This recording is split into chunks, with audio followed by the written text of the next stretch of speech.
Hi everybody, Matt Lawton here. This is the Astrological Winds channel. I'm going to take a look at the astrological weather report for February 14th through the 20th. So Valentine's Day is today, Monday. And interestingly enough, there's a Venus conjunct Mars this week. So that's kind of fitting. But the two, there's three big things this week actually. And two of them I touched base on already in the monthly. So if you want a little more detail on those two, which is Pluto trining the North Node, which happens today on Monday, the 14th, and then on Thursday, the 17th, Jupiter sextiling Uranus, which I said was actually probably the biggest aspect of the month as far as I was concerned. So I got into detail a little bit more on the monthlies, but I am going to bring them up again. And in relation to the Pluto North Node trine that's happening today, Monday the 14th, exact today anyway, because it's going to be in orb for quite a while. At the same time, Mercury goes back into Aquarius finally. If you remember, it was about 10 degrees into Aquarius when it went retrograde about a month ago, and backtracked to about 25 degrees Capricorn, and now it went direct about a week or so ago, no, on the 3rd, so it's been a week and a half now, and picking up speed and back into Aquarius now. And I thought that was kind of interesting in the sense of being a trigger kind of catalyst kind of day for the Pluto North Node trine. If you can remember, I touched on that in the monthly about how that was working together with other groups, even stuff that can kind of become mass social type movements, using the media and communications and stuff to get our message out to the groups of those goals. So there's going to be a lot of people will be doing a lot of messaging for what they believe in, and they're doing that to try to influence others, to come along with them. And so it can be a very it can become a mass kind of movement. So we're looking at a time where there is a lot of that stuff going on, and I think maybe people will start to really want to take actions on their beliefs with people who have similar belief systems, and do that in a supporting way. So it can really be the birthing of a movement or the reformation of old ones into an updated version, or and that kind of thing. And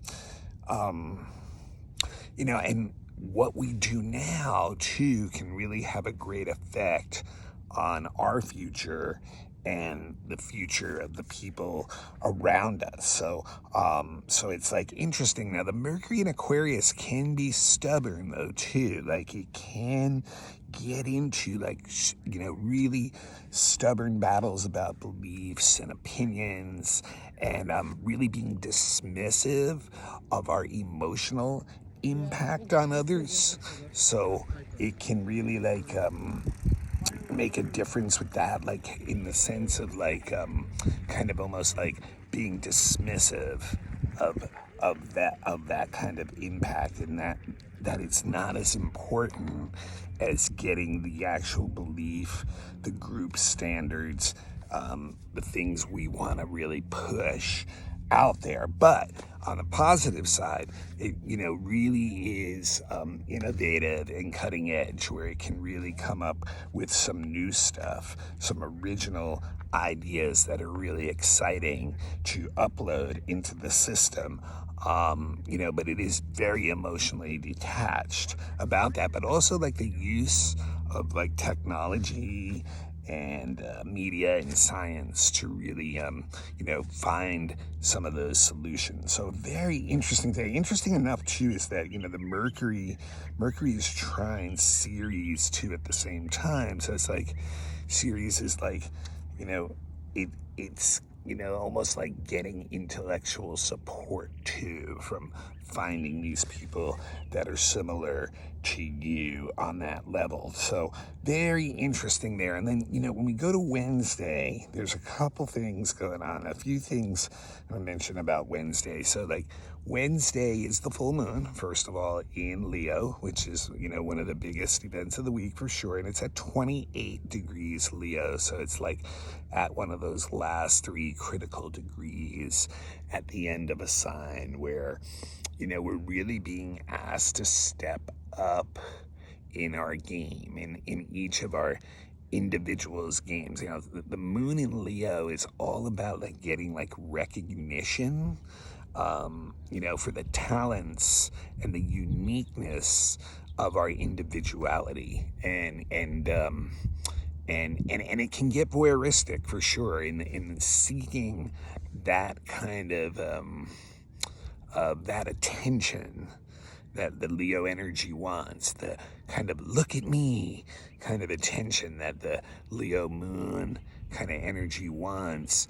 It can definitely get like, even bombastic about getting it. If it doesn't get it in a positive way, it'll go for it in a negative way. But what's interesting with the full moon there in Aquarius, see the sun in Aquarius, that is, so the moon opposing the sun, what's really interesting about that is that's, what we're, it's like, okay, what does that, where does that talent and uniqueness fit into the greater whole, into the masses, into society, into groups, into where things are headed now? Like, it's kind of like one of those crux points where it's like, are you an island, with all these talents and everything, or are you ready to, plug into the place in the collective energy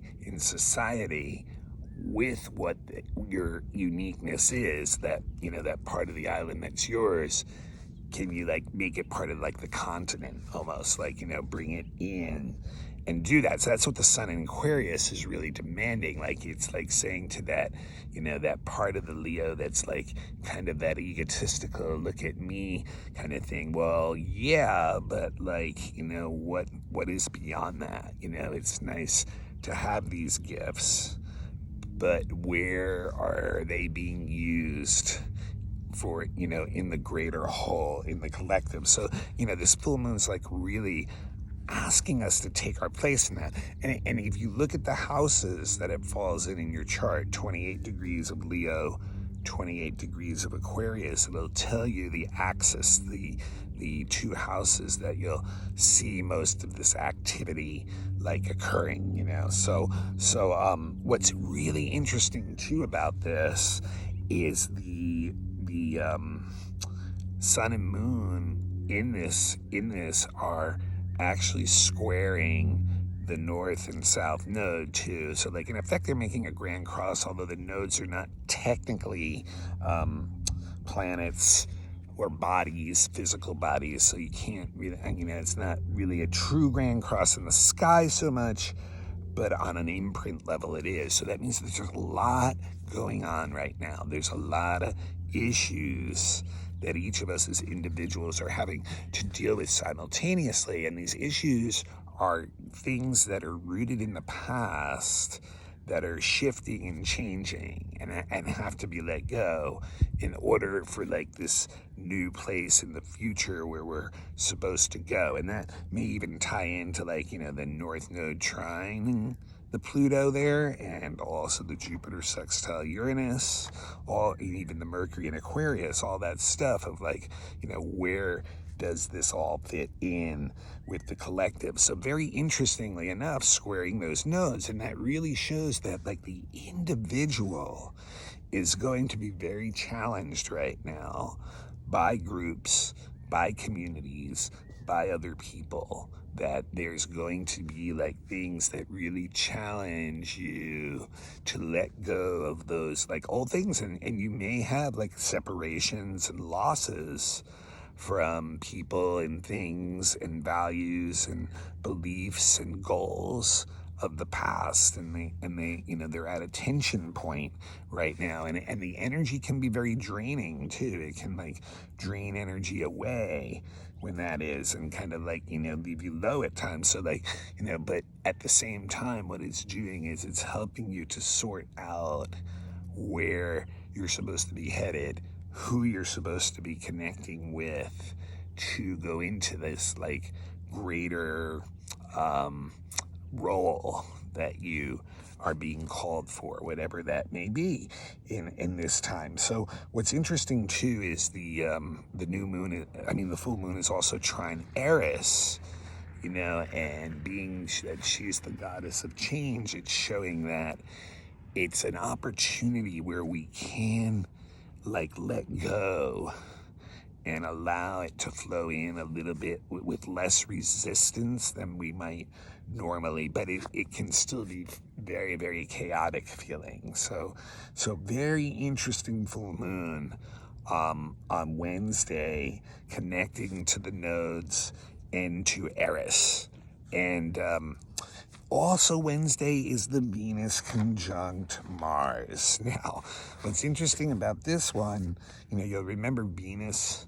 You might remember Venus went retrograde in Capricorn back on December 15th, spent 6 weeks going backwards in Capricorn from 25 to 10 degrees, turned around on January 29th, and is still in Capricorn and will be so for a couple more weeks or so still. So Mars went into Capricorn, if you'll remember, a couple weeks ago too, and Mars is very strong in Capricorn, traditionally exalted there.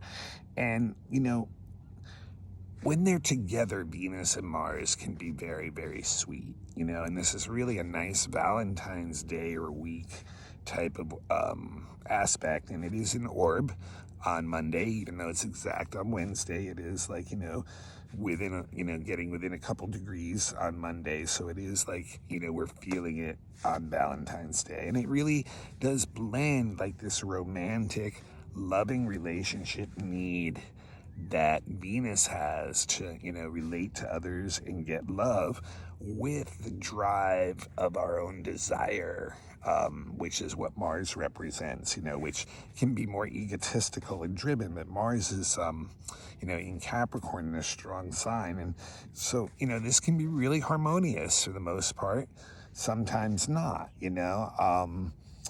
there's definitely a very strong desire to connect with someone on a sexual or romantic level. Mars in Cap can be definitely on the traditional level, and then when you think about Venus in Cap too, Venus in Cap really wants stability in relationships. So it's kind of interesting on that level that the two of them are come together, and they're kind of looking for something maybe that's a little more traditional or based in things in the past, and the way things have looked in the past. So like there may be like a lot of rules and things like that in the relationship, like wanting, demanding some type of obedience or structure or form or commitment in order to make relationships work well. And with it all in Capricorn too, a lot of it is based in the material world. It's kind of like, well, what is practical and value in this relationship for me? And so people like really get a satisfaction from a stability on a long term and in a material sense. So there's definitely like it's a conjunction. So there's like definitely the possibility for new relationships here to really, stabilize and be something that's like, practical, real world, and valuable to each party on that level.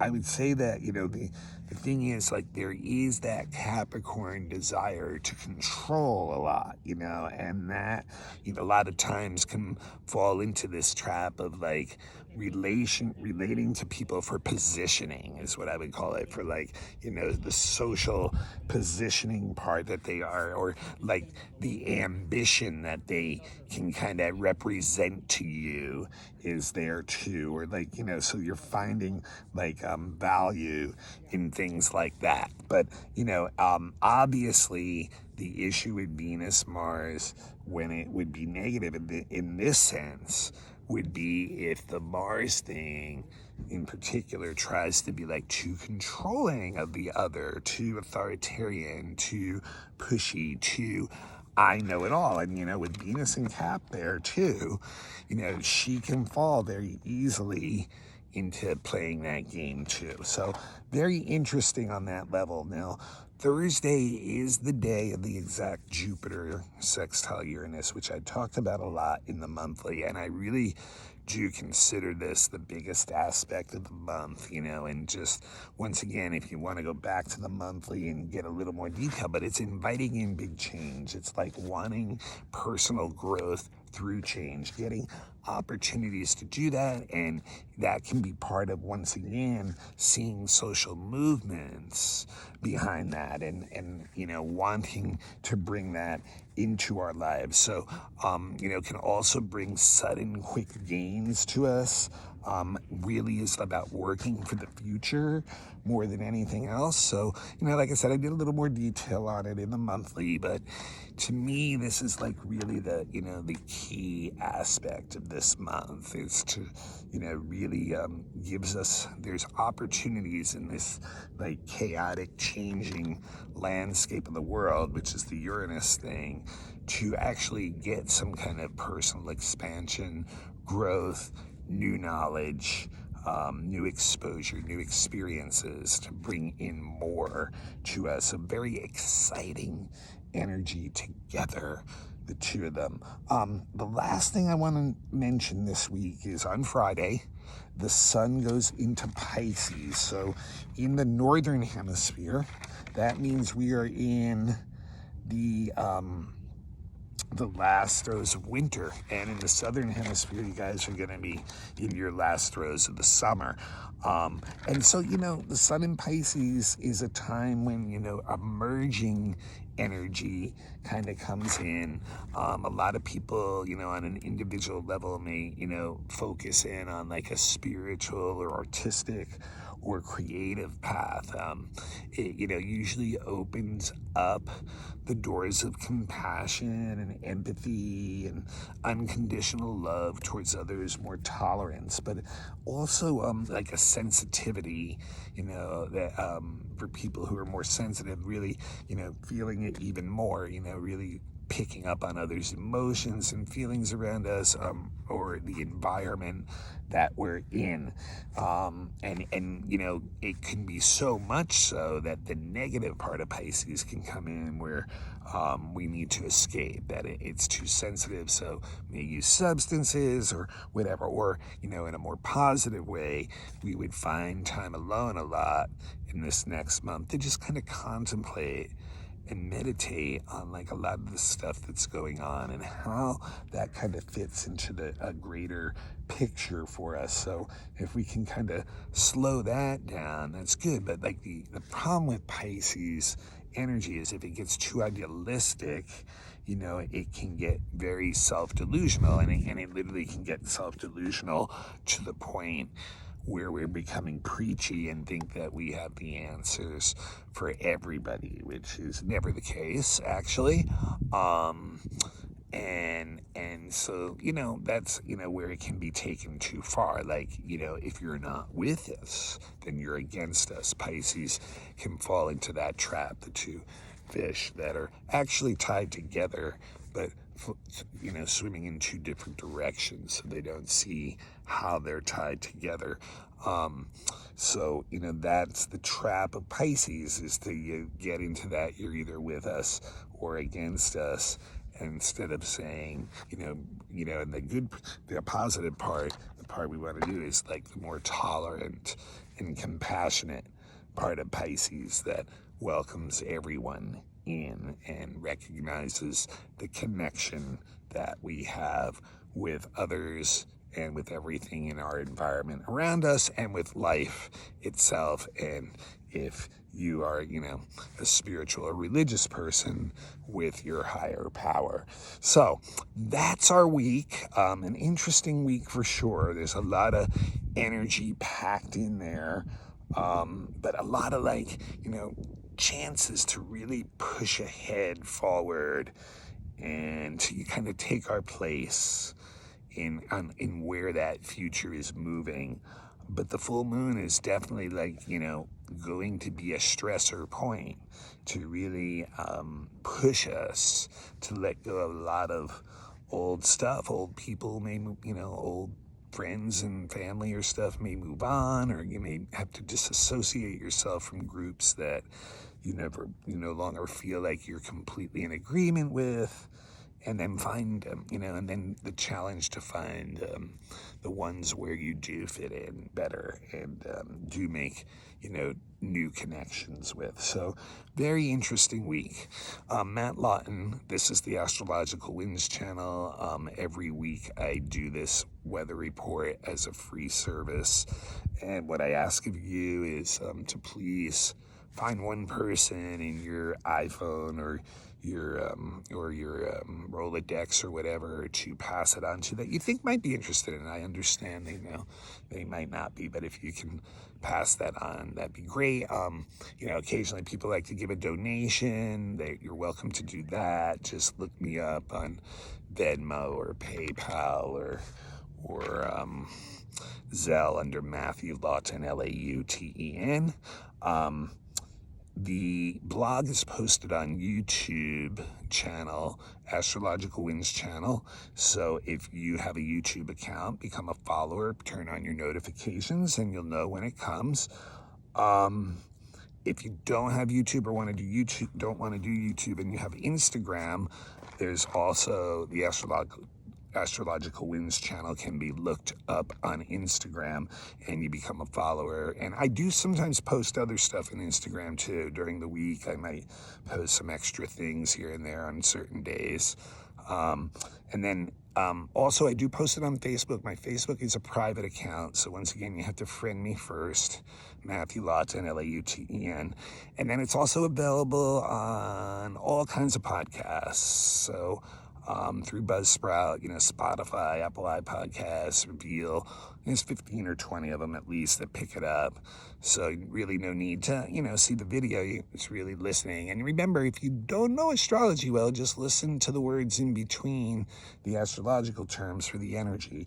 I'm also available for all kinds of readings professionally. I've been doing readings 20 some odd years now. And just email me at matthuE823@gmail.com. That's matthuE823@gmail.com. And we can talk about prices. I do natal charts. I do predictive readings for a year, just like this weather report that I do each week. I do that for a year for you. Relationship charts, children's charts, elections for when you need to know good timing to plan something or the best timing, horary charts, relocations and astrolocality, big star readings for deeper soul purpose. So all kinds of different services. I also have classes available for beginners. Just let me know. Once again, email me. They're on Dropbox, $25 a class, or $20 if you're a student with an ID. All right, I think that just about does it. Hope you all had a happy Valentine's Day, and use this opportunities for change to push in the direction that you want to go and see the world go, whatever that may be. Till next week, this is Matt Lawton. This is the Astrological Winds channel signing off.